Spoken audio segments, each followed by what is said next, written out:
Bueno, vamos a continuar con límites del análisis político. Vamos a trabajar ahora el tema introductorio también. Esta es la segunda parte de la introducción. Bueno, eso de trabajar, saben que es una metáfora en plena sociedad del sistema mundo capitalista. El trabajo como concepto que atraviesa dos modos sociales y políticos de la administración de lo mismo del modo de producción capitalista, el liberal y el socialista. Bueno, ese es un paréntesis a modo de esta caída en las metáforas inconscientes, por así decirlo, del lenguaje. Vamos a exponer, ¿ve?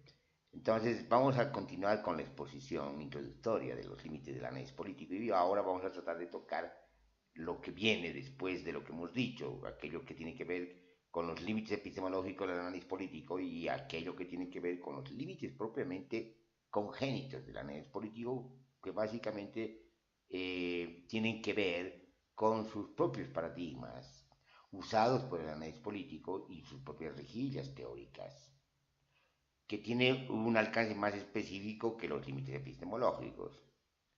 Los límites epistemológicos tienen que ver con los límites del zócalo epistemológico de la física newtoniana, que concibe un espacio y tiempo absolutos.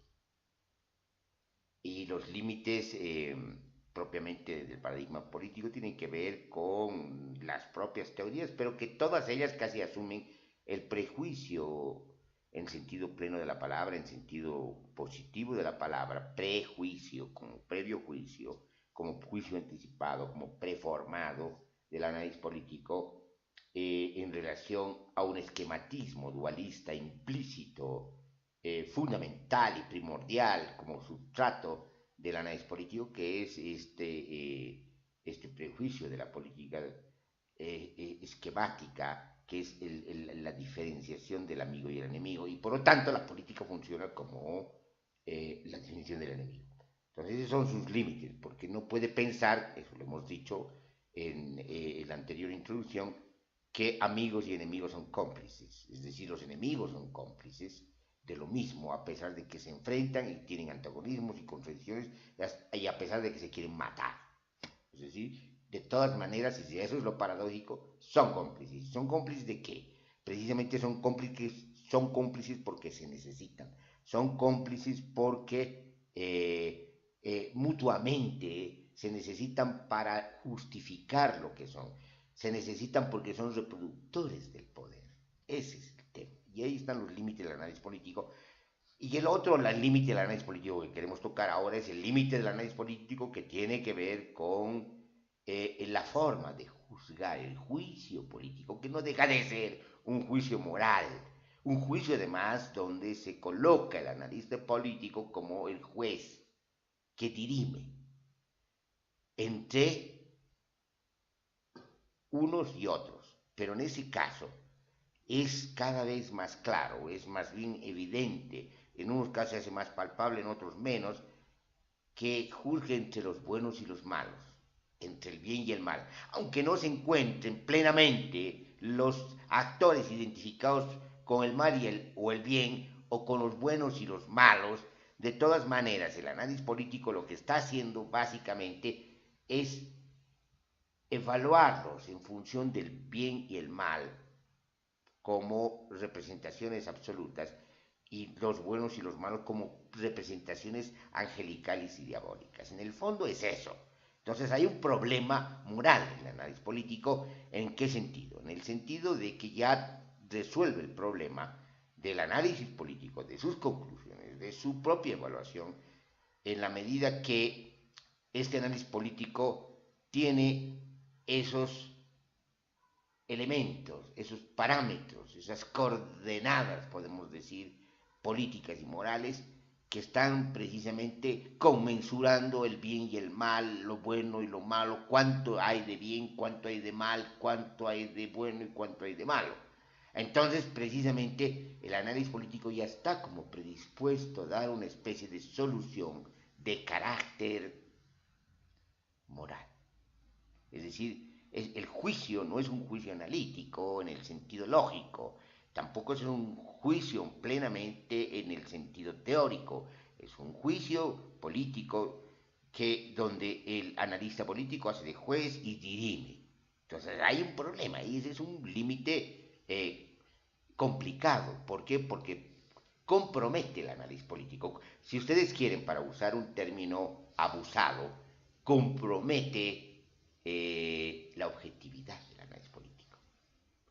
Entendemos, eso lo sabemos, que no podemos separar objeto de sujeto, los males de la dialéctica, o la forma como la dialéctica ha creído que superaba estos males en la medida que los hacía entrar en juego dialéctico, pero digamos, sabemos que no, que desde la dialéctica, para decirlo así, pero y a pesar de la dialéctica que no hay sujeto y objeto, es decir, que digamos hay una subjetivación y una objetivación, pero también hay una construcción del objeto y hay una constitución del sujeto que no se pueden separar. Pero dejando de lado todo eso, aquí el problema fundamental es de que se llama, no hay pues objetividad en el análisis político en la medida que esa subjetividad del analista político está comprometida.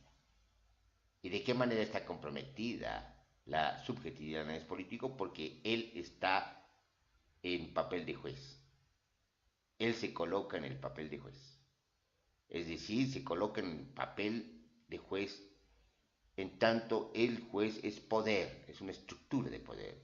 Es decir, él se coloca en un lugar de la estructura de poder, es juez.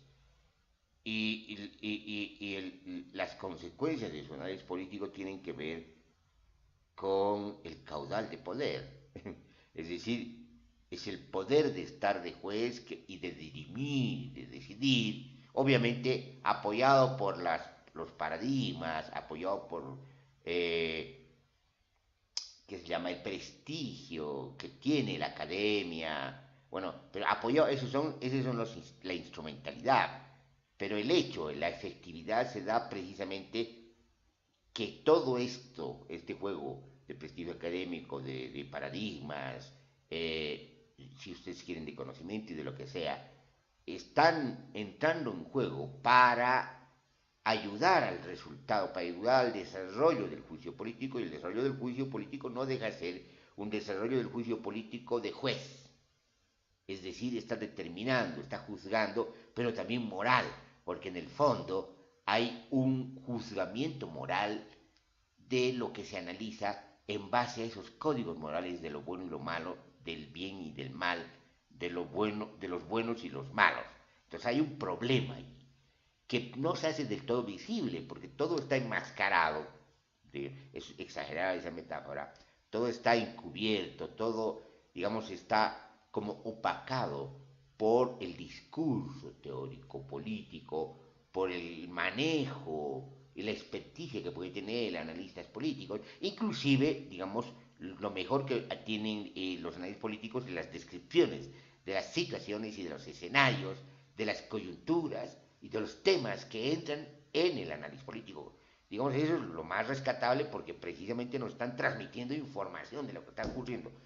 Pero esa información es analizada precisamente a partir de este bagaje que llamaría bagaje de juez, bagaje jurídico-político, bagaje jurídico-político-moral, bagaje, digamos, de lo que te permite el poder, la estructura del poder, los dispositivos del poder, que en este caso tienen que ver con los dispositivos del fetichismo de la academia, del fetichismo del juez, del fetichismo del análisis mismo, que se convierte en una especie de neutralidad, es decir, en la medida que soy analista estoy en neutral, estoy en la neutralidad y desde la neutralidad, desde ese punto cero, juzgo lo positivo y lo negativo, es decir, es un colocarse en una posición, es una forma de puesta en escena.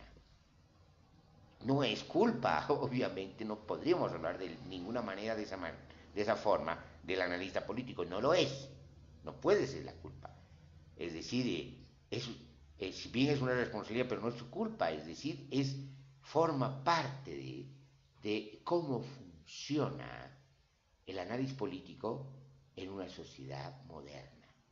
Cómo funciona el análisis político en una sociedad moderna atiborrada por los medios de comunicación de masa.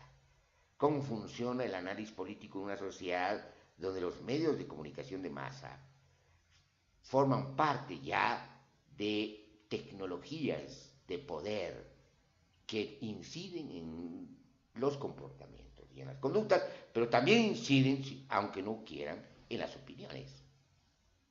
¿Por qué digo aunque no quieran? Sabemos que la comunicación de alguna manera tiene la opinión pública, esa es la teoría clásica, pero ya Jürgen Habermas criticó la condición de la opinión pública y criticó la condición de los medios de comunicación. Y ya nos mostró en su conocido texto sobre la opinión pública, historia y opinión pública, que ha desaparecido la opinión pública porque ha desaparecido el raciocinio, que ya no hay debate, que ya no hay raciocinio, y que los medios de comunicación, digamos, nos dan la opinión en forma enlatada, es decir, en forma no solamente de mercancías, sino en forma enlatada, que los medios de comunicación invaden la interioridad de la casa, del hogar, donde de alguna manera se gesta una especie de opinión individual, pero cuando ocurre todo esto, en realidad desaparece la opinión y que ni siquiera en los lugares donde se debería haber el debate y la deliberación ya no la hay, el Parlamento, el Congreso, sino que allí se toman las decisiones anteladas, la discusión se da en el partido, es decir, se da en otro lugar y donde en el Parlamento se da una especie de escena, de montaje, donde no hay debate y donde sencillamente se va a votar. Entonces, fíjense, estamos en esa sociedad y en esa sociedad el análisis político cumple un papel. Y el papel que cumple el análisis político es de legitimación. Claro, de legitimación del poder en general, pero el poder puede estar compartido por amigos y enemigos. Puede estar compartido por lo que dirime el juez, el analista político. Es decir, por lo que juzga el analista político y lo que encuentra cuánto de bueno hay en unos y cuánto de malo hay en otros y viceversa. Cuando hace eso, que se llama el análisis político, está obviamente legitimando el poder en su conjunto. Ahora puede obviamente interpelar y deslegitimar lo que critica, digamos, al gobierno, o en su caso a la oposición, o en su caso a ambos, pero que se llama, de todas maneras, a pesar de esa legitimación parcial y esa interpelación parcial, está legitimando el conjunto del manejo del poder. Porque lo que aquí interesa es contrastar el análisis político con la formación de la conciencia colectiva, es decir, del análisis colectivo, de la conformación consensuada de una opinión, no necesariamente solo política, sino una opinión pública, una opinión social que tenga la capacidad de incidir en las decisiones que se tomen socialmente. Eso no hay. Es decir, ha desaparecido el colectivo, ha desaparecido la comunidad, ha desaparecido la sociedad, ha desaparecido el pueblo, ese concepto político, ha desaparecido el pueblo como actor de la construcción, del análisis social, político, ha desaparecido.